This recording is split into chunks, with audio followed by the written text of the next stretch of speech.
허리야담을 찾아주셔서 감사합니다. 항상 건강하시고 좋은 일만 가득하시길 기원할게요. 지금 구독하시고 바로 오늘 야담 들어보시죠. 보통 야담이라 하면 벼락을 맞고 운명이 바뀐다느니 돛을 부리는 도사가 나타난다느니 하는 기이한 사연들을 떠올리실 테지만 오늘 들려드릴 얘기는 좀 다릅니다. 대신에 고된 삶 속에서도 꿋꿋하게 버텨낸 한 농부의 딸과 세상에 등을 돌린 젊은 선비가 엮어낸 조용하지만 단단한 이야기지요. 사람 인연이란 것이 참으로 묘해서 메마른 땅에 담비 내리듯 예기치 않은 순간에 찾아오기도 하는 법이랍니다. 그해 여름은 참으로 지독했습니다. 남쪽 끝자락 작은 산골 마을은 몇 달째 비 구경을 못 해온 땅이 쩍쩍 갈라지고 있었지요. 하늘은 어찌나 무심한지 쨍쨍 내리쬐는 뙤약볕 아래 곡식들은 힘없이 고개를 떨구고 누렇게 타들어갔답니다. 샘물마저 말라붙어 마을 사람들의 얼굴엔 깊은 수심이 가득했고 아이들 울음소리마저 잦아들었지요. 희망이란 것이 마치 저 말라버린 냇물처럼 흔적도 없이 사라져버린 듯한 시절이었습니다. 이 팍팍한 마을에 봄이라는 처녀가 살고 있었어요. 거친 무명 치마저고리 차림에 햇볕에 건강하게 그을린 얼굴, 야무지게 담은 입술이 인상적인 아이였지요. 봄인의 형편은 말이 아니었습니다. 대대로 물려받은 밭되기, 면마지기가 전부였고 그나마도 몇 해 전부터 아버지가 시름시름 알아누우시면서 집안 살림은 오롯이 보미와 홀어머니의 가녀린 어깨에 매달리게 되었답니다. 하지만 보미는 여느 계집아이들과는 사뭇 달랐습니다. 어려서부터 들과 산을 뛰어다니며 자란 탓인지 겉보기와 달리 속은 아주 단단하고 씩씩했지요. 새벽녘 별빛을 받으며 일어나 소죽을 쓰고 동이 트기도 전에 호미를 들고 밭으로 향하는 것이 일상이었습니다. 가뭄든 땅을 한 뼘이라도 더 일구려 애썼고 점심때가 되면 불이 나게 집으로 달려와 아버지 약시중을 들었지요.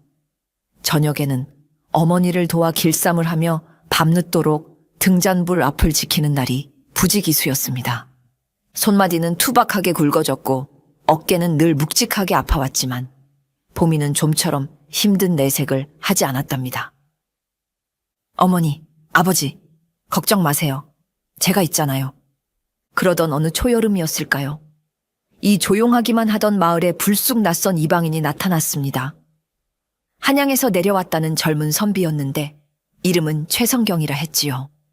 멀끔한 생김새와 달리 행사액은 몹시 남루했고 얼굴에는 세상 모든 시름을 다 짊어진 듯 깊은 그늘이 드리워져 있었답니다.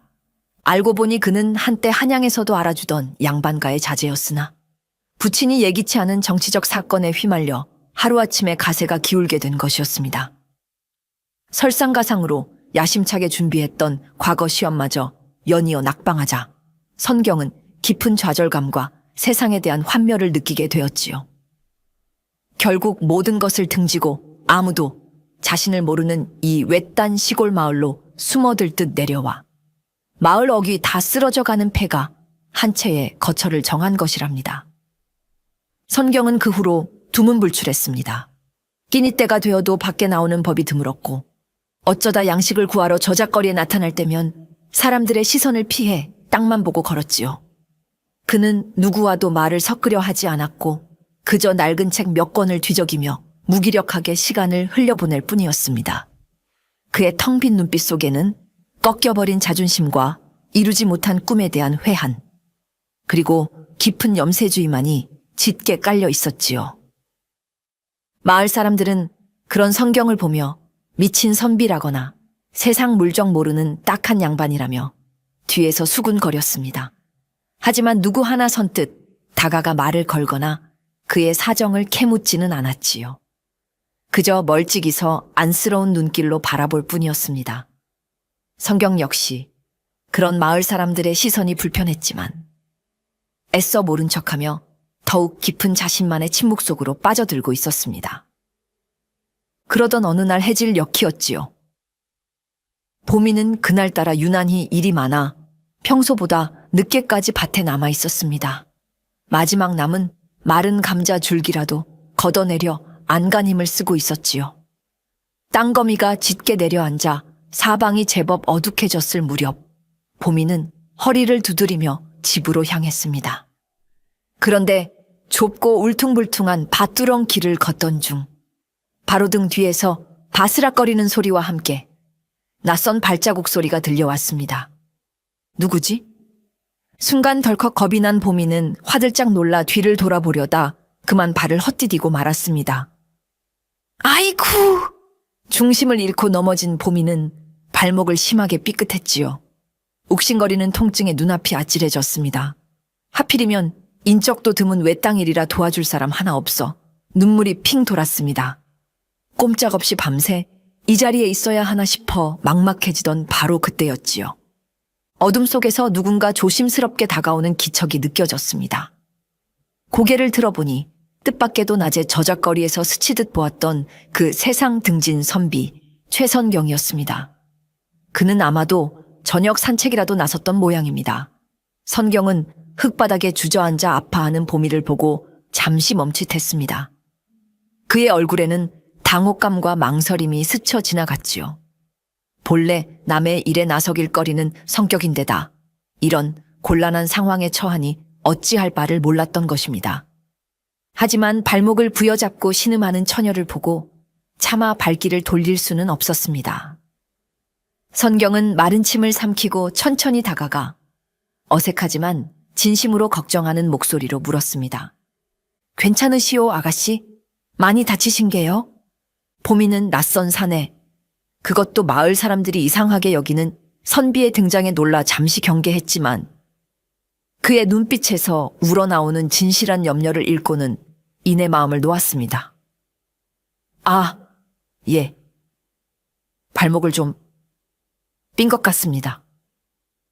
그녀의 목소리는 통증 때문에 가늘게 떨리고 있었습니다. 성경은 말없이 쭈그리고 앉아 보미의 발목을 살폈습니다. 어둠 속에서도 붉게 부어오른 것이 보였습니다. 이대로 두면 밤새 더 심해질 터였습니다. 그는 잠시 고민했습니다. 양반 체면의 여인을, 그것도 미천한 농부의 딸을 업고 간다는 것이 내키지 않았지만 사람의 도리로서 외면할 수는 없는 일이었습니다. 그는 자신의 구겨진 자존심 따위는 잠시 접어두기로 했습니다. 그리고는 어색하게 등을 돌려 보미에게 말했지요. 어피시오. 보다시피 길이 험하고 어두우니 혼자 가기는 무리일 듯하오. 집까지 데려다 드리리다. 그의 행동은 투박하고 서툴렀지만 그 안에는 망설임 끝에 내린 따뜻한 결단이 담겨 있었습니다. 보미는 처음에는 손사래를 쳤습니다. 아닙니다, 선비님. 이 정도는 괜찮습니다. 폐를 끼칠 수는. 하지만 이내 절뚝거리며 일어서려다 비명을 지르며 다시 주저앉고 말았지요. 도저히 혼자 걸을 수 없는 상태였습니다. 결국 보미는 부끄러움을 무릅쓰고 선경의 등에 조심스럽게 엎였습니다. 난생 처음 겪는 일이라 얼굴이 홍당무처럼 달아올랐지만 그의 생각보다 넓고 단단한 등이 의외로 든든하게 느껴졌습니다. 선경 역시 등에 느껴지는 여인의 부드러운 무게와 은은한 풀냄새의 어색함을 느꼈지만 묵묵히 앞을 향해 발걸음을 옮겼습니다. 달빛마저 희미한 어두운 시골길을 두 사람은 말없이 걸었습니다. 어색한 침묵이 감도는 동안 등 뒤에서 보미의 작은 숨소리와 그녀를 업고 걷는 선경의 거친 숨소리만이 밤 공기를 갈랐지요. 얼마쯤 걸었을까요? 먼저 침묵을 깬 것은 보미였습니다. 선비님께서는 어찌하여 이리 깊은 시골까지 오셨는지 여쭈어도 되겠는지요? 그녀는 등에 엎인 채 조심스럽게 물었습니다. 선경은 잠시 망설였습니다. 자신의 치부와 같은 이야기를 낯선 처녀에게 털어놓고 싶지는 않았습니다. 하지만 그녀의 목소리에는 순수한 호기심 외에 다른 뜻은 없어 보였습니다. 그는 짧게 한숨을 내쉬고는 무거운 입을 열었습니다. 세상 시름을 잠시 잊고 조용히 책이나 보며 쉬고 싶어 내려왔소. 그러셨군요. 비록 저희 마을이 가난하고 누추하기는 하나 산수가 좋고 인심 많은 글이 나쁘지 않답니다. 지내시는 동안 혹여 불편한 점은 없으셨는지요? 보미는 진심으로 그를 걱정하는 듯 물었습니다. 아직은 잘 모르겠소이다. 그저 조용히 지낼 뿐이요. 그렇게 시작된 대화는 보민의 오두막에 도착할 때까지 간간히 이어졌습니다. 보민은 선경에게 마을의 소소한 이야기와 농사짓는 어려움, 그리고 가뭄 때문에 힘든 사람들의 사정을 꾸밈없이 들려주었습니다. 선경은 묵묵히 들으며 자신과는 너무나 다른 세상에서 꿋꿋하게 살아가는 이 어린 처녀에게 조금씩 마음이 움직이는 것을 느꼈습니다. 그녀는 글자를 몰랐고 세상 물정에도 어두웠지만 삶에 대한 진지한 태도와 따뜻한 마음씨를 지니고 있었습니다. 봄이 역시 대화를 나누면서 선경이 단순히 세상에 등을 돌린 염세주의자가 아님을 알게 되었습니다. 그의 말 속에는 깊은 학식과 함께 세상에 대한 고민과 아픔이 느껴졌지요. 왠지 모르게 그가 딱하고 안쓰럽다는 생각이 들었습니다. 마침내 보민의 오두막 앞에 도착했습니다. 불빛이 새어나오는 것을 본 봄이 어머니가 걱정스러운 얼굴로 뛰쳐나왔지요. 봄이가 다리를 다쳐 엎혀온 것을 본 어머니는 깜짝 놀라 선경에게 연신 고맙다는 인사를 했습니다. 선경은 조용히 예를 갖추고 돌아가려 했습니다. 그때 봄이가 절뚝거리며 부엌으로 들어가더니 시원한 샘물 한 바가지를 떠 와 그에게 내밀었습니다. 선비님, 오늘 정말 고맙습니다. 변변찮지만 목이라도 축이고 가십시오. 선경은 사양하지 않고 물을 받아 단숨에 들이켰습니다. 시원한 물줄기가 먼 길을 걸어오느라 타는 듯했던 그의 목을 시원하게 적셔 주었습니다. 그는 물을 마시고 나서 처음으로 봄이의 얼굴을 제대로 마주 보았습니다. 등잔불빛 아래 드러난 그녀의 얼굴은 땀과 흙먼지가 살짝 묻어 있었지만 그 모습조차 풋풋하고 싱그러워 보였습니다. 특히 그녀의 크고 맑은 눈망울에는 어떤 역경에도 굴하지 않을 듯한 강인한 빛이 담겨 있었습니다. 그 순간 선경은 오랫동안 잊고 있었던, 아니 애써 외면하고 있었던 어떤 감정이 자신의 메마른 가슴 속에서 조용히 피어나는 것을 느꼈습니다. 그것은 절망 속에서도 희망을 이야기하는 인간적인 온기에 대한 깊은 그리움이었을지도 모릅니다. 그는 봄이에게 짧게 목례를 하고 어둠 속으로 발걸음을 옮겼습니다. 그날 밤 선경은 오랜만에 잠을 설쳤습니다. 흙냄새와 풀냄새가 섞인 봄이의 채취와 그녀의 맑은 눈빛이 자꾸만 떠올랐기 때문입니다. 하지만 봄이네 가족에게 닥친 시련은 여기서 그치지 않았습니다. 아니, 어쩌면 이제부터가 진짜 시작이었는지도 모르지요. 마을의 실질적인 권력자였던 박영감의 탐욕은 날이 갈수록 노골적으로 변해갔습니다. 그는 아전이라는 하찮은 벼슬을 등에 업고 가뜩이나 가뭄으로 힘든 농민들에게 무거운 세금을 매기고 트집을 잡아 고리대금을 물리며 재산을 불려나가고 있었답니다. 그의 횡포에 마을 사람들의 원성은 높아갔지만 누구 하나 감히 맞서지 못했지요. 특히 박영감의 탐욕스러운 눈길은 봄인의 얼마 안 되는 논밭에 꽂혀 있었습니다. 봄인의 땅은 비록 척박했지만 마을 입구 길목에 자리하고 있어 오래전부터 박영감이 탐내던 땅이었습니다. 그는 봄이 아버지가 병석에 누워 집안의 기둥이 위태롭다는 사실을 교묘하게 이용하기 시작했습니다. 여봐라, 봄이 애비. 올해는 흉년이니 자네 형편도 딱할 터. 갚기 어려운 빚 대신에 저 길가 밭되기라도 내놓는 것이 어떻겠는가 내가 후하게 쳐주지.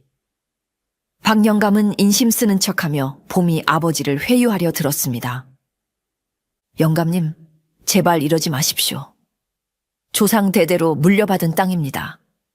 이 땅마저 없으면 저희 식구는 길거리에 나앉아야 합니다. 조금만 더 말미를 주시면. 봄이 아버지가 쇠약한 목소리로 눈물겹게 애원했지만 박영감의 귀에는 들리지 않았습니다. 오히려 그는 더욱 악랄한 방법으로 봄이네를 압박하기 시작했습니다. 있지도 않은 빚을 만들어내거나 소장료를 터무니없이 올려받으려 했지요. 심지어 그는 흑심을 품고 보미에게까지 접근했습니다. 허허, 내 아비 빚이 정 걱정되거든. 네가 대신 갚는 수도 있지 않겠느냐? 그는 기름진 손으로 보미의 어깨를 툭 치며 음흉한 웃음을 흘렸습니다. 이 늙은이 수청이라도 들면 네 아비 빚쯤이야 없던 일로 해줄 수도 있고. 보미는 치욕감과 분노로 온몸이 떨렸지만 차마 아버지 앞에서 내색할 수는 없었습니다. 그저 도끼 오른 눈으로 박 영감을 쏘아볼 뿐이었지요. 박 영감은 그런 보미의 당찬 모습이 더욱 마음에 들지 않았습니다. 저 계집, 반드시 내 손으로 콧대를 꺾어놓고 말 테다. 그는 더욱 악랄한 흉계를 꾸미기 시작했습니다. 마을 사람들은 이 모든 상황을 지켜보면서도 박 영감의 보복이 두려워 보민의 가족을 외면할 뿐이었습니다. 의지할 곳 하나 없는 보민의 가족은 그야말로 풍전등화의 위기 속에 놓여 있었습니다. 아버지 앞에서 차마 내색할 수는 없었지만 보민은 밤마다 잠 못 이루고 뒤척였습니다. 박 영감의 그 음흉한 눈빛과 모욕적인 말들이 귓가에서 떠나지 않았지요. 분노와 서름의 베개싯을 적시는 날이 하루 이틀이 아니었답니다. 하지만 언제까지고 이렇게 눈물만 흘리고 있을 수는 없었습니다. 이대로 가다가는 정말 평생 일궈온 삶의 터전을 속절없이 빼앗기고 아버지마저 저 더러운 늙은이의 손에 무슨 해코지라도 당할지 모를 일이었습니다. 안 돼. 이대로 무너질 수는 없어. 어느 날 밤, 보미는 흐르는 눈물을 딱 닦고 자리에서 벌떡 일어섰습니다. 그녀의 눈빛은 더 이상 슬픔이나 두려움에 젖어 있지 않았지요. 대신 차갑고 단단한 결의가 서려 있었습니다. 아버지께서 물려주신 이 땅을, 우리 가족의 목숨과 같은 이 땅을 저 더러운 늙은이에게 빼앗길 수는 없다. 무슨 수를 써서라도 지켜내야만 한다. 그녀는 주먹을 굳게 쥐었습니다. 비록 힘없는 계집아이의 몸이지만 그녀 안에는 조상 대대로 이 땅을 지켜온 농부의 끈질긴 생명력과 가족을 지키려는 강한 모성애가 꿈틀거리고 있었습니다. 그녀는 더 이상 울지 않았습니다. 대신 어떻게 하면 이 위기를 헤쳐나갈 수 있을지, 박 영감의 탐욕스러운 소나기에서 벗어날 수 있을지 밤새도록 머리를 싸매고 고민하기 시작했습니다. 최성령은 여전히 폐가에 칩거하며 세상과 담을 쌓고 지냈지만 귀가 있어 어찌 마을의 소문을 아주 모르겠습니까? 박 영감의 악행은 날이 갈수록 심해져 이제 모르는 사람이 없을 정도였고 특히 보민의 가족이 겪는 고초는 그의 귀에도 심심찮게 들려왔지요. 그는 가끔 양식을 구하러 나섰다가 멀리서 보미가 홀로 바치를 하는 모습이나 박 영감의 하수인들에게 시달리는 모습을 보기도 했습니다. 그때마다 그의 마음은 편치 않았습니다. 그녀는 분명 힘없는 처녀였지만 결코 굴복하지 않고 꿋꿋하게 버텨내고 있었습니다. 그 맑고 강인한 눈빛은 선경의 뇌리에 깊이 박혔지요. 그녀의 모습은 불의 앞에서 침묵하고 현실의 벽 앞에서 좌절하여 숨어버린 자신의 모습과 너무나도 대조적이었습니다. 그는 양반으로서 마땅히 배워왔던 도리, 즉 약자를 돕고 불의에 맞서야 한다는 가르침을 떠올렸지만 선뜻 나설 용기가 나지 않았습니다. 내가 나선들 무엇을 할 수 있단 말인가? 분만 잡던 내가 저 포악한 자들을 어찌 상대한단 말인가? 괜히 나섰다가 나마저 해를 입으면 그뿐이지.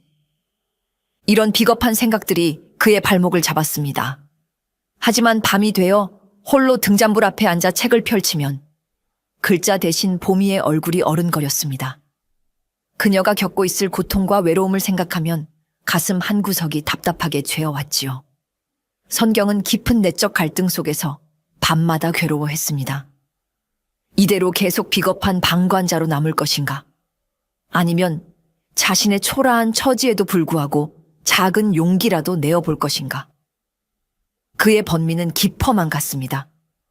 뾰족한 방도를 찾지 못해 애태우던 보미는 결국 마을에서 가장 오래 살았고 또 가장 지혜롭다고 알려진 점이 할머니를 찾아갔습니다. 점이 할머니는 90살이 넘은 노인이었지만 정신만은 젊은이 못지않게 또렷했지요. 젊은 시절 온갖 풍파를 다 겪어서인지 사람 속을 꿰뚫어 보는 듯한 예리한 눈빛을 가지고 있었답니다. 보미는 점이 할머니 앞에 털썩 주저앉아 그간의 사정을 눈물로 하소연했습니다. 박 영감의 횡포와 아버지의 병세, 그리고 자신의 막막한 심정까지 숨김없이 털어놓았지요. 이야기를 묵묵히 듣고 있던 점이 할머니는 긴 담뱃대를 입에 물고 연기를 한 모금 길게 내뿜더니 주름진 눈을 가늘게 뜨고 말했습니다. 아가, 우는 소리만 한다고 해결될 일은 아무것도 없느니라. 독한 놈을 잡으려면 너도 독해져야 하는 법이지. 하지만 할머니, 저는 힘도 없고 아는 것도 없는걸요. 저 같은 계집애가 어찌 그 사람을 당해낼 수 있겠어요? 쯧쯧, 힘으로만 맞서려 하니 그리 답답한 게지. 잘 들어라. 구렁이를 잡으려면 구렁이가 다니는 길목을 지켜야 하는 법이고 하늘을 나는 매를 잡으려거든 바람의 방향을 읽고 그물을 쳐야 하는 법이다. 무턱대고 달려들면 너만 다칠 뿐이니라. 점이 할머니의 말은 여전히 아리송했지만 보미는 그 안에 담긴 뜻을 어렴풋이나마 짐작할 수 있었습니다. 정면 승부가 어렵다면 다른 방법을 찾아야 한다는 것이겠지요. 할머니, 조금만 더 쉽게 일러주시면 안 될까요? 보미가 애원하듯 물었습니다. 박 영감 그 늙은 너구리 말이다. 워낙에 욕심이 많아 제 배 채우는 일에는 물불을 안 가리는 놈이지. 그런 놈일수록 뒤가 구린 법이니라. 잘 살펴보거라. 분명히 어딘가에 제 발등을 찍을 만한 약점이 숨겨져 있을 게다. 그것을 찾아내야 한다. 할머니는 잠시 말을 끊었다가 보미의 눈을 지그시 바라보며 덧붙였습니다. 그리고 뜻밖의 곳에서 너를 도울 귀인이 나타날지도 모르는 일이니 사람을 겉모습만 보고 함부로 판단하지 말거라. 점이 할머니는 의미심장한 미소를 지으며 보미의 등을 두드려 주었습니다. 보미는 할머니의 마지막 말이 누구를 두고 하는 것인지 짐작할 수 없었지만 일단 가슴 깊이 새겨두기로 했습니다. 막막했던 마음속에 힘이 하나마 길이 보이는 듯 했습니다. 그녀는 할머니께 감사 인사를 드리고 다시 힘을 내어 집으로 돌아왔습니다. 점이 할머니의 조언을 들은 보미는 그날부터 박 영감의 약점을 찾기 위해 눈과 귀를 쫑긋 세우고 다니기 시작했습니다. 그는 아전이라는 지위를 이용해 분명 부당한 이득을 취하고 있을 것이라는 확신이 들었기 때문이지요. 보미는 낮에는 아무렇지 않게 바티를 하면서도 박 영감 집 주변의 동태를 유심히 살폈습니다. 누가 그의 집을 드나드는지 무슨 물건들이 오고 가는지 놓치지 않으려 애썼지요. 그러다 보니 몇 가지 수상한 점들이 눈에 들어오기 시작했습니다. 박 영감은 유난히 밤늦도록 사랑채에 불을 밝혀두고 무언가를 계산하거나 기록하는 듯 했고 보름에 한 번꼴로 외지에서 온 듯한 낯선 상인들이 밤에 몰래 그의 집을 찾아와 한참 동안 이야기를 나누다 돌아가곤 했습니다. 필시 저 상인들과 무언가 비밀스러운 거래를 하고 있는 것이 틀림없어. 그리고 저 장부들, 저 안에 비밀이 있을 거야. 보미는 더욱 대담해졌습니다. 달빛도 없는 금음날 밤을 이용해 그녀는 고양이처럼 살금살금 박 영감의 사랑채 담벼락 밑으로 다가갔습니다. 숨을 죽이고 창호지 틈으로 안을 엿보았지요. 다행히 박 영감은 술에 취해 깊이 잠들어 있었습니다. 어두컴컴한 방 안, 서탁 위에는 술상과 함께 여러 권의 장부와 문서 꾸러미들이 어지럽게 흩어져 있었습니다. 보미의 심장이 빠르게 뛰기 시작했습니다. 저것들 중 하나에 박 영감의 비리를 증명할 내용이 담겨 있을 것이 분명했습니다. 하지만 문제가 있었습니다. 그녀는 글자를 몰랐습니다. 설령 저 장부를 손에 넣는다 해도 그 안에 무엇이 적혀 있는지 알 도리가 없었지요. 결정적인 단서가 눈앞에 있었지만 보미에게는 그저 까만 것은 글씨요, 하얀 것은 종일 뿐이었습니다. 막막함에 다시 눈앞이 캄캄해지는 듯 했습니다. 바로 그때 보미의 머릿속에 한 사람의 얼굴이 선명하게 떠올랐습니다. 며칠 전 자신을 도와주었던 그 선비, 최선경이었습니다. 그래, 그분이라면 글자를 아시니 혹시 도와주실 수 있을지도 몰라. 다음 날 보미는 새벽같이 일어나 이른 아침을 지어놓고는 어머니께 잠시 들에 다녀오겠다고 둘러댄 뒤 큰 마음을 먹고 최성영이 기거하는 폐가로 향했습니다. 혹시나 그가 자신을 귀찮아하거나 외면하면 어쩌나 하는 걱정에 가슴이 두근거렸지만 이대로 물러설 수는 없었습니다. 다행히 선경은 폐가 마루에 앉아 책을 읽고 있었습니다. 보미는 떨리는 목소리로 그간의 사정을 다시 한번 설명하고 어젯밤 박영감의 사랑채에서 엿본 것들과 자신의 막막한 심정을 솔직하게 털어놓았습니다. 그리고 조심스럽게 물었지요. 선비님, 염치 없는 부탁인 줄은 아오나 혹시 제가 알아낸 것들을 바탕으로 저를 조금만 도와주실 수는 없겠는지요? 글자를 아시는 선비님께서 보신다면 저 장부들에 무엇이 적혀 있는지 짐작이라도 하실 수 있지 않을까 해서요. 선경은 보미의 이야기를 듣는 내내 깊은 생각에 잠겨 있었습니다. 그녀의 용기와 절박함이 그의 마음을 다시 한번 흔들어 놓았지요. 그는 지난 며칠간 보미의 일을 외면하려 했던 자신의 비겁함을 떠올리며 부끄러움을 느꼈습니다. 그리고 마침내 오랫동안 자신을 짓누르던 무력감과 망설임을 떨쳐내고 결단을 내렸습니다. 아가씨의 용기가 참으로 대단하오. 나 같은 힘없는 선비가 큰 도움이 될지는 모르겠으나 그는 잠시 숨을 고르고 보미의 눈을 바라보며 말했습니다. 아가씨께서 위험을 무릅쓰고 알아낸 것들이 헛되지 않도록 내가 아는 한도 내에서 힘껏 돕겠소. 그 순간 선경의 눈빛은 더 이상 과거의 좌절감에 사로잡힌 패배자의 그것이 아니었습니다. 비록 여전히 그늘은 남아 있었지만 그 안에는 새로운 결의와 함께 보미를 향한 따뜻한 연민의 빛이 감돌고 있었습니다. 보미는 선경의 대답에 가슴 벅찬 감동과 고마움을 느꼈습니다. 그날부터 선경은 보미의 비밀스러운 조력자가 되었습니다. 그는 자신의 정체가 박영감에게 드러나지 않도록 극도로 조심하면서 보미가 전해주는 단서들을 분석해주기 시작했습니다. 예를 들어 보미가 밤에 온 상인이 비단 꾸러미를 들고 왔는데 나올 때는 빈손이었고 박영감이 다음날 관아 창고 쪽으로 가더라. 고 말하면 선경은 그것이 뇌물수수나 관물 횡령과 관련 있을 수 있다고 짚어주었습니다. 또 보미가 기억나는 대로 묘사한 문서의 모양이나 특정 글자를 바탕으로 그것이 토지 문서인지 세금 장부인지 등을 추측해 주었지요. 그의 도움 덕분에 보미는 막연했던 의심들을 조금씩 구체적인 증거로 엮어나갈 수 있게 되었습니다. 마치 어둠 속에서 길을 찾는 사람에게 등불을 비춰주듯 선경의 지식은 보미에게 큰 힘과 용기를 주었습니다. 비밀스러운 공조가 시작되면서 보미와 선경은 이전보다 더 자주 만나야만 했습니다. 낮에는 각자의 자리에서 눈에 띄지 않게 행동하고 해가 진 후 인적이 드문 시간을 이용해 마을 외딴 물레방앗간이나 오래된 당산나무 아래서 접선했지요. 만날 때마다 두 사람은 주변을 살피고 또 살피며 극도의 긴장감을 늦추지 않았습니다. 만약 박영감에게 들키기라도 하는 날에는 어떤 화를 당할지 몰랐으니까요.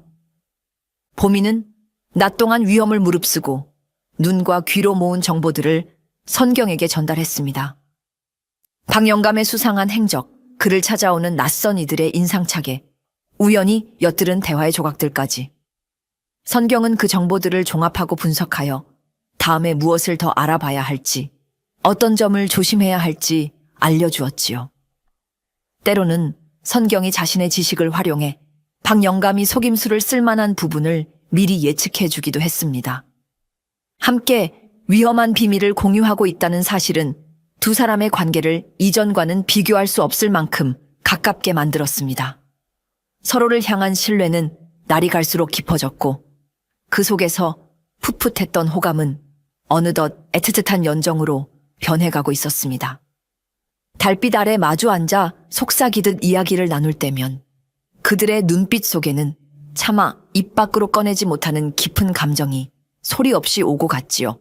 성경은 흙먼지를 뒤집어 쓴 채 피곤해 지쳐 돌아온 보미의 모습에서 강인함과 동시에 애처로움을 느꼈습니다. 그는 그녀의 거칠어진 손을 볼 때마다 마음이 아팠고 그녀가 겪고 있을 두려움과 고통을 조금이나마 덜어주고 싶었습니다. 그는 더 이상 세상에 등을 돌린 무기력한 선비가 아니었습니다. 보미를 만나면서 그는 잊고 있던 삶의 의지와 정의감을 되찾아가고 있었지요. 보미 역시 선경의 변화를 느끼고 있었습니다. 처음 만났을 때의 차갑고 그늘진 모습은 점차 사라지고 그의 눈빛에는 총명함과 함께 따뜻한 온기가 감돌기 시작했습니다. 그녀는 그의 해박한 지식과 깊은 생각에 감탄했고 자신을 진심으로 걱정하고 도와주는 그의 마음에 크게 의지하게 되었습니다. 하지만 동시에 그녀는 알고 있었습니다. 그는 양반이고 자신은 농부의 딸이라는 것을, 이루어질 수 없는 관계라는 것을 알기에 그를 향한 마음이 깊어질수록 오히려 더 큰 슬픔과 불안감을 느껴야 했지요. 그들의 비밀스러운 만남은 그래서 더욱 애틋하고 위태로웠습니다. 서로에게 힘이 되어주면서도 결코 넘을 수 없는 신분의 벽 앞에서 남몰래 가슴앓이를 해야 했으니까요. 밤은 깊어갔고 그들의 마음도 함께 깊어갔지만 현실의 그림자는 여전히 그들을 무겁게 짓누르고 있었습니다.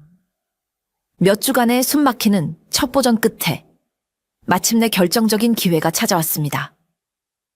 선경은 박영감이 중요한 비밀 장부를 자신의 집이 아닌 다른 곳, 즉 사람들의 의심을 덜 받는 장소에 숨겨둘 가능성이 높다고 판단했습니다.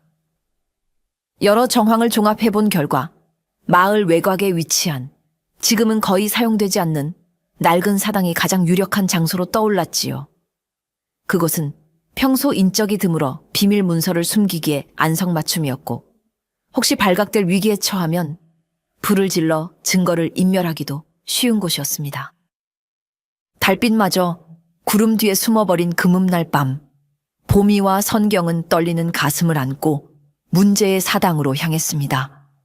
주변의 기척을 살피며 조심스럽게 사당 경내로 들어선 두 사람은 약속한 대로 역할을 나누었지요. 보미는 사당 밖에서 망을 보고 선경이 낡은 문을 삐걱거리며 열고 안으로 들어갔습니다. 사당 내부는 오랫동안 사람의 손길이 닿지 않아 먼지가 자욱하고 거미줄이 가득했습니다.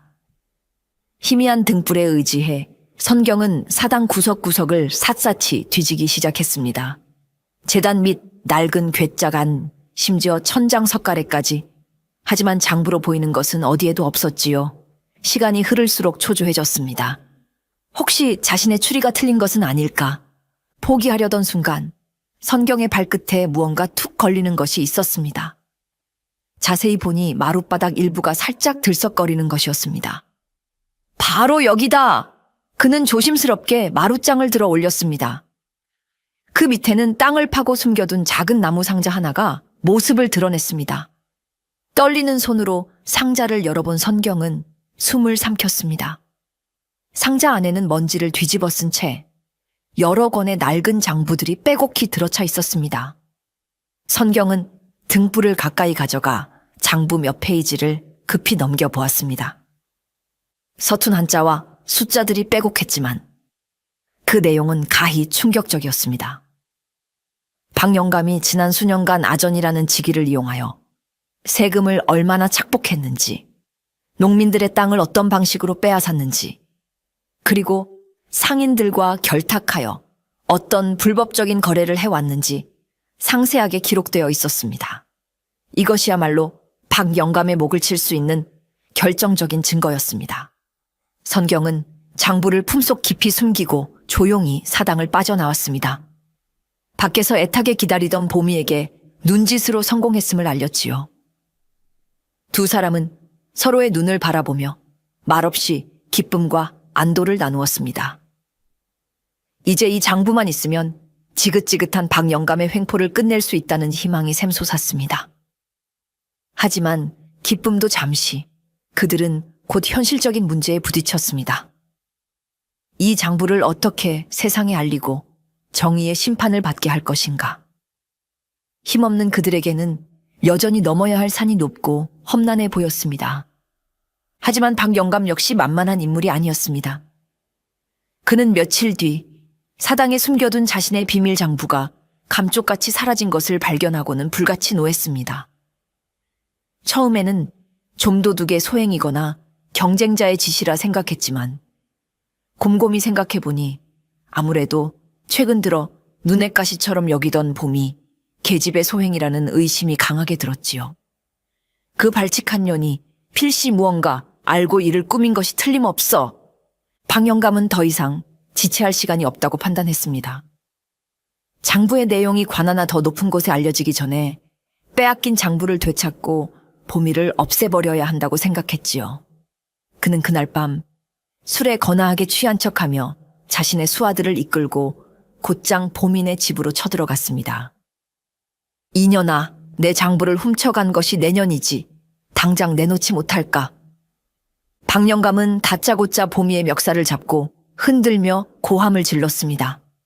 그의 수하들은 집안을 닥치는 대로 부수며 장부를 찾기 시작했고 병석에 누워있던 봄이 아버지를 마당으로 질질 끌어냈습니다. 내 이놈, 딸년을 잘못 가르친 죄가 크다. 내 딸이 장부를 내놓지 않으면 내 놈 목숨부터 끊어놓겠다. 박영감은 봄이 아버지를 마당 기둥에 묶어놓고 매질을 시작했습니다. 힘없는 노인의 고통스러운 신음소리가 밤 공기를 갈랐습니다. 봄이는 아버지의 모습에 피눈물을 흘리며 절규했습니다. 영감님, 제발 이러지 마십시오. 장부는 제가 가지고 있습니다. 아버지는 아무 잘못이 없으십니다. 이제야 실토를 하는구나. 그럼 당장 장부를 가져오너라. 그렇지 않으면 내 애비는 오늘 밤 이 자리에서 맞아 죽을 줄 알아라. 박영감의 눈은 살기로 이글거렸습니다.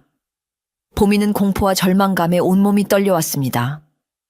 아버지를 구해야 했지만 장부를 넘겨주면 모든 것이 끝장이라는 생각에 이러지도 저러지도 못하는 절체절명의 위기에 빠진 것입니다.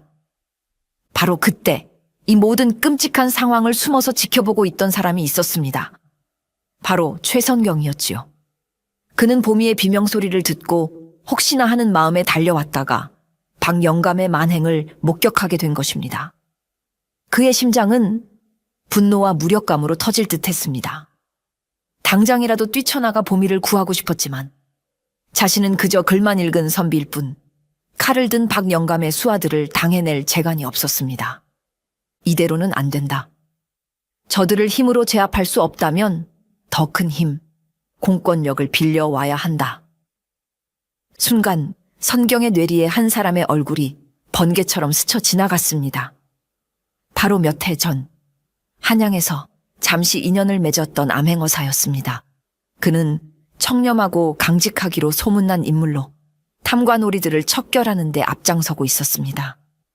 그분이라면 틀림없이 박영감을 처단하고 보민의 가족을 구해줄 수 있을 것이라 확신했습니다. 성경은 더 이상 망설일 시간이 없다고 판단했습니다. 그는 박영감의 수하들 눈을 피해 조심스럽게 보미에게 접근하여 자신의 계획을 속삭였습니다. 그의 목소리는 낮고 다급했지만 강한 결의가 담겨 있었습니다. 아가씨, 너무 걱정 마시오. 내가 지금 즉시 한양으로 달려가 암행어사께 이 사실을 고하고 도움을 청하겠소.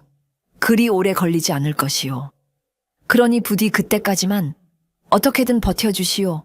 내가 반드시 돌아와 아가씨와 아버님을 구할 것이오. 보미는 눈물을 머금고 희망을 담아 고개를 끄덕였습니다. 선경은 마지막으로 보미의 손을 한번 힘껏 잡아주고는 어둠 속으로 몸을 날렸습니다. 한시라도 빨리 한양에 도착해야 했습니다. 그의 등에는 단순히 비밀 장부만이 아닌 보미와 마을 사람들의 운명이 달려 있었습니다. 그는 더 이상 과거의 실패에 좌절하고 세상을 등진 은둔자가 아니었습니다. 불의에 맞서 사랑하는 사람을 지키기 위해 자신의 모든 것을 걸고 세상 밖으로 다시 나서는 용기 있는 선비였습니다.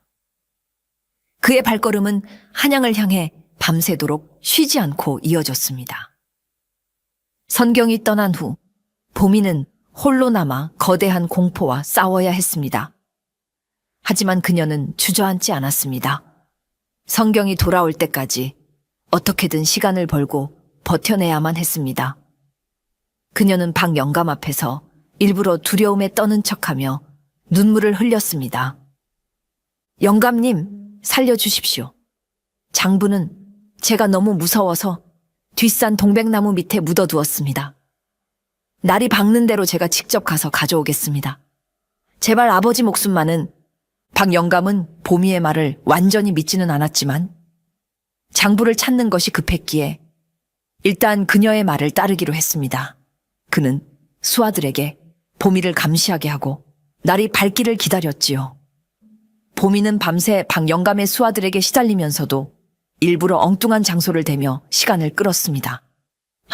생각해보니 외양간 구석이었던 것 같습니다. 아닙니다. 우물가 돌 틈에 숨겼던 것 같기도 하고. 그녀의 능청스러운 연기에 박 영감은 속아 넘어갈 수밖에 없었고 밤새 온 마을을 뒤지며 헛수고만 하게 되었지요. 하지만 보미의 기지만으로는 한계가 있었습니다. 날이 밝으면 더 이상 시간을 끌기 어려울 터였습니다. 그녀는 몰래 마을 사람들에게 도움을 청했습니다. 평소 박 영감의 횡포에 불만을 품고 있던 젊은이 몇몇이 보미의 용기에 감복하여 그녀를 돕기로 나섰습니다. 그들은 밤새 박 영감 수아들의 눈을 피해 마을 곳곳에 숨어 동태를 살피고 유사시 보미를 돕기 위해 낫과 괭이를 들고 은밀히 모였습니다. 비록 작은 힘이었지만 그들의 용기와 연대는 보미에게 큰 힘이 되어 주었습니다. 그녀는 동이 트기만을 기다리며 선경이 무사히 돌아오기만을 간절히 기도했습니다. 닷새째 되는 날 새벽이었습니다. 이제 더 이상 버티기 어렵다고 생각될 무렵 멀리 마을 어귀에서 희미하게 말발굽 소리가 들려오기 시작했습니다.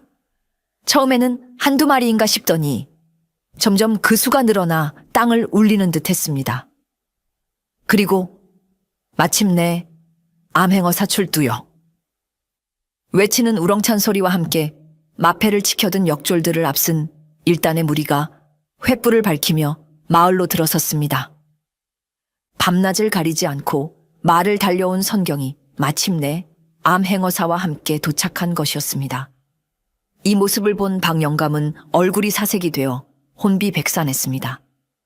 그는 황급히 도망치려 했지만 이미 마을은 어사 휘하의 군사들에 의해 포위된 후였지요. 암행어사는 지체 없이 보민의 집으로 향했습니다.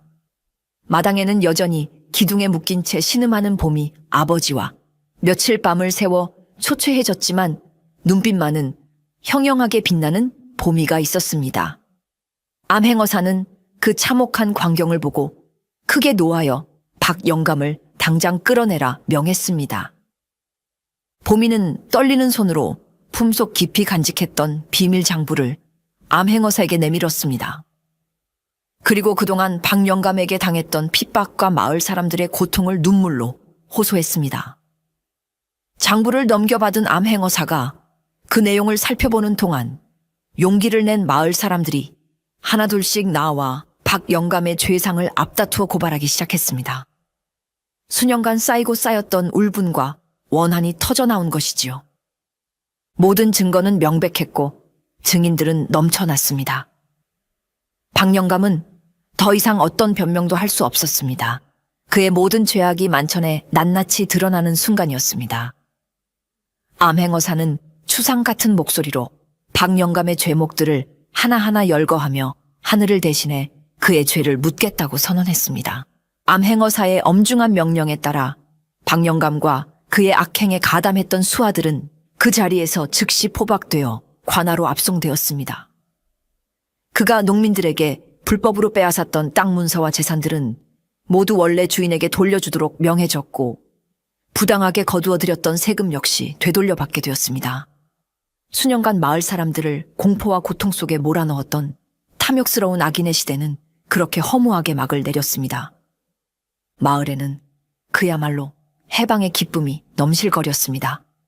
사람들은 거리로 뛰쳐나와 얼싸안고 눈물을 흘렸으며 밤새도록 풍악을 울리고 춤을 추며 기뻐했습니다. 이 모든 것을 가능하게 한 보미와 목숨을 걸고 한양까지 달려가 도움을 청해 온 선경에게 마을 사람들은 아낌없는 칭송과 감사를 보냈지요. 특히 억척스럽지만 지혜롭고 용기 있는 보미는 마을의 영웅처럼 추앙받게 되었습니다. 보미 아버지 역시 딸의 용기와 되찾은 땅 덕분인지 아니면 마음의 병이 사라진 덕분인지 신기하게도 조금씩 기력을 되찾기 시작했습니다. 마을에는 마침내 정의가 바로 서고 오랜 가뭄 끝에 단비가 내리듯 평화와 희망이 찾아온 것입니다. 모든 소동이 가라앉고 마을이 다시 평온을 되찾았을 때 선경은 조용히 보미를 찾아갔습니다. 그는 더 이상 과거의 실패에 얽매여 세상을 등진 무기력한 선비가 아니었습니다. 불의를 보고 침묵하지 않았고 자신의 지식과 용기로 약자를 도왔으며 마침내 정의를 실현하는데 결정적인 역할을 해냈습니다. 그의 얼굴에는 이제 자신감과 함께 한층 깊어진 인간적인 성숙함이 엿보였습니다. 봄이 역시 예전에 씩씩하지만 세상 물정 모르던 시골 처녀가 아니었지요. 혹독한 시련을 겪으며 그녀는 더욱 강인해졌고 지혜와 용기로 마을 사람들의 존경을 받는 어엿한 여인으로 성장해 있었습니다. 두 사람은 마을 어귀, 그들이 처음 만났던 장소 근처에 있는 오래된 동백나무 아래서 다시 마주 섰습니다. 붉은 동백꽃이 막 피어나기 시작하는 아름다운 풍경이었지만 두 사람 사이에는 말 못할 무거운 침묵이 흘렀습니다.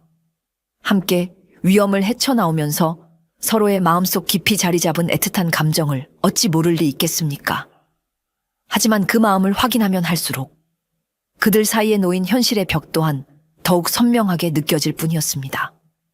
그는 여전히 양반가의 후예였고 그녀는 농부의 딸이었습니다.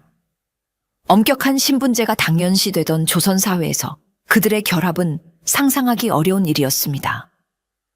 설령 성경이 몰락한 양반이라 할지라도 사회의 통념과 사람들의 시선은 그들의 사랑을 용납하지 않을 것이 분명했습니다. 성경은 보미의 거칠어진 손을 잡고 그녀의 노고를 위로해주고 싶었지만 차마 그럴 수가 없었습니다. 그것이 오히려 그녀에게 더 큰 상처와 헛된 기대를 안겨줄까 두려웠기 때문입니다. 봄이 역시 선경을 향한 고마움과 연정을 숨길 수 없었지만 그에게 매달리거나 함께 떠나자고 말할 수는 없었습니다. 그녀에게는 이 땅과 가족이라는 버릴 수 없는 소중한 뿌리가 있었으니까요. 두 사람은 서로를 바라보는 애틋한 눈빛 속에 수많은 말을 담아 전할 뿐 끝내 마음속 깊은 곳의 진심을 입 밖으로 꺼내지는 못했습니다. 선경은 보미와 마을 사람들에게 마지막 인사를 고하고 다시 한번 큰 뜻을 품고 한양으로 향하는 길에 올랐습니다. 그의 발걸음은 예전처럼 무겁지만은 않았지요. 비록 보미와 함께할 수 없다는 현실은 가슴 아팠지만 그녀 덕분에 되찾은 삶의 의지와 선비로서의 도리는 그의 앞길을 밝혀주는 등불과 같았습니다. 그는 보미의 용기와 마을 사람들의 순박한 마음을 가슴에 새기고 반드시 성공하여 그들에게 부끄럽지 않은 사람이 되겠다고, 그리고 멀리서나마 그들에게 힘이 되어주겠다고 굳게 다짐했답니다. 봄이 역시 떠나가는 선경의 뒷모습을 오랫동안 지켜보며 애써 눈물을 감추었지요.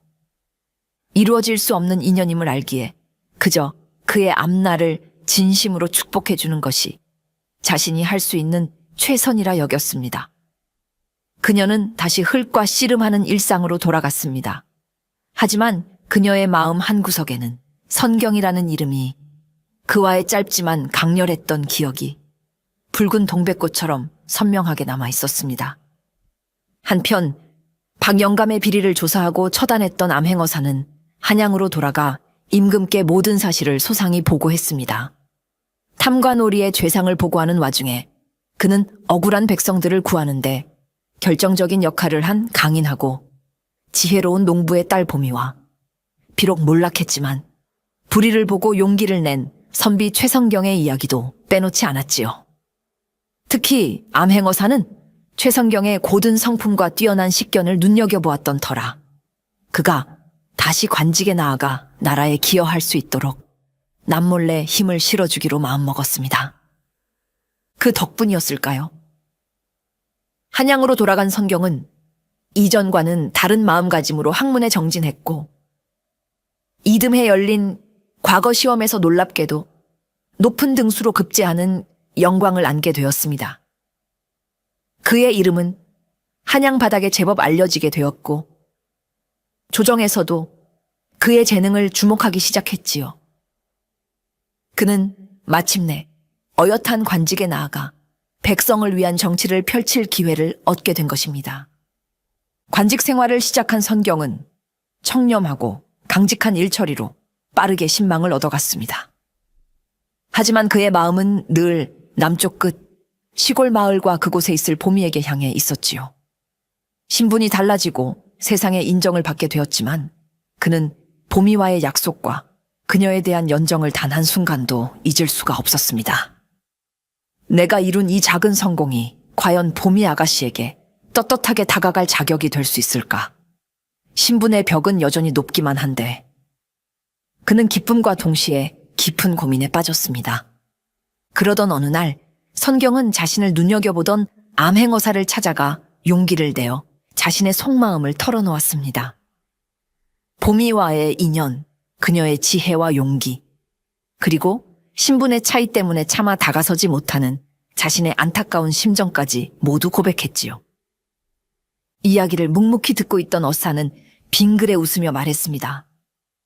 최 주부, 자네의 마음이 그러할 줄 내 짐작하고 있었네. 신분이라는 것이 무에 그리 대단한가? 사람의 진심과 의리보다 귀한 것이 어디 있겠는가? 어사는 잠시 찻잔을 들어 향을 음미하더니 나지막이 덧붙였습니다. 자네와 그 처녀는 단순한 인연이 아닐세. 서로에게 빛이 되어주고 용기를 북돋아 주었으니 하늘이 맺어준 귀한 인연이라 할 수 있지. 자네가 진정 그 처녀를 마음에 품었다면 세상의 눈치나 체면 때문에 망설이지 말게. 자네의 진심을 보여주는 것이야말로 사내대장부의 도리가 아니겠는가? 내 비록 큰 힘은 못 되나 자네의 앞길에 걸림돌이 되는 부당한 시선들은 막아주겠네. 어사의 격려는 선경에게 천군만마와 같은 힘이 되었습니다. 그는 더 이상 망설이지 않기로 결심했습니다. 자신의 마음이 이끄는 대로 신분의 벽을 넘어 보미에게 다가가기로 굳게 마음먹은 것입니다. 그는 곧바로 휴가를 내어 몇 년 만에 다시 남쪽 시골 마을로 향하는 말에 몸을 실었습니다. 그의 가슴은 이제 불안감이 아닌 설렘과 희망으로 가득 차 있었답니다. 선경이 다시 마을에 나타났을 때 마을은 발칵 뒤집혔습니다.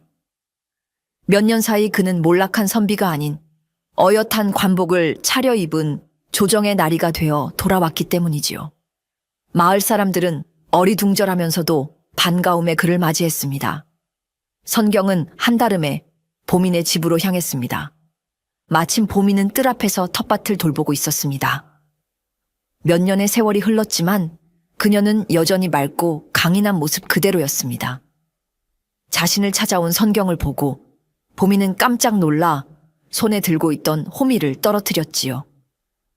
선경은 벅차오르는 마음을 누르며 보미 앞에 다가섰습니다. 보미 아가씨, 아니, 보미 낭자, 나요, 최선경이요. 늦었지만 약조를 지키러 왔소이다. 보미는 꿈을 꾸는 듯 멍하니 선경을 바라보다가 이내 두 뺨에 눈물이 흘러내렸습니다. 그녀 역시 그를 단 한순간도 잊지 못했던 것이지요. 그 모습을 지켜보던 보미의 부모님도 마당으로 뛰어나왔습니다. 예전과는 달리 건강을 되찾은 보미, 아버지는 딸의 눈물과 선경의 진심 어린 눈빛에서 모든 것을 짐작하고는 조용히 선경을 안으로 맞아들였습니다. 그날 밤 선경은 보미의 부모님께 정식으로 큰절을 올리고 보미를 아내로 맞이하고 싶다는 뜻을 밝혔습니다. 그는 자신의 진심과 변치 않은 마음, 그리고 앞으로 보미를 아끼고 존중하며 살아가겠다는 굳은 약속을 전했습니다. 보미의 부모님은 처음에는 양반나리와 농부의 딸이라는 엄청난 신분 차이에 당황하고 걱정했지만 선경의 진솔한 태도와 딸의 행복을 바라는 마음에 결국 두 사람의 혼인을 허락하기로 마음먹었습니다. 옆에서 조용히 듣고 있던 점이 할머니도 하늘이 맺어준 인연을 사람이 어찌 막겠는가, 다 제 짝을 찾아가는 법이지 라며 두 사람의 앞날을 축복해 주었지요. 가난한 선비였던 최성영 나리와 농부의 딸 보미의 혼례 소식은 금세 온 마을에 퍼졌습니다. 사람들은 처음에는 놀라 수군거렸지만 두 사람이 함께 겪었던 시련과 서로를 향한 깊은 마음을 알기에 진심으로 그들의 행복을 빌어주었습니다. 비록 양반가의 화려한 혼례는 아니었지만 마을 사람들이 정성껏 마련해준 소박하고 따뜻한 잔치 속에서 두 사람은 마침내 부부의 연을 맺게 되었답니다. 그 후로 선경은 청렴하고 지혜로운 관리로서 백성들의 어려움을 살피는 데 힘썼고, 보미는 남편의 든든한 반려자이자 지혜로운 조언자로서 그의 곁을 지켰습니다. 보미는 비록 양반가의 예법에는 서툴렀지만 땅을 아끼고 사람을 귀하게 여기는 마음과 생활 속에서 얻은 지혜로 남편을 도왔고 어려운 이웃을 돌보는데 앞장섰지요. 사람들은 신분의 차이를 뛰어넘어 서로를 아끼고 존중하며 살아가는 두 사람의 모습을 보며 큰 감동을 받았습니다. 보민의 집들 앞에는 그 해에도 어김없이 붉은 동백꽃이 활짝 피어났습니다. 사람들은 그 동백꽃이 마치 온갖 역경 속에서도 꿋꿋하게 사랑을 피워낸 보미와 선경의 모습을 닮았다고 이야기했지요. 흙내음 짙은 땅 위에서 시작된 그들의 인연은 그렇게 신분의 벽을 넘어 아름다운 결실을 맺고 오래오래 행복하게 이어졌다고 합니다. 자, 이렇게 해서 또 하나의 야담 이야기가 끝이 났네요. 사람의 마음이란 것이 신분이나 재물보다 훨씬 더 귀하다는 것을 보여주는 이야기가 아니었나 싶습니다.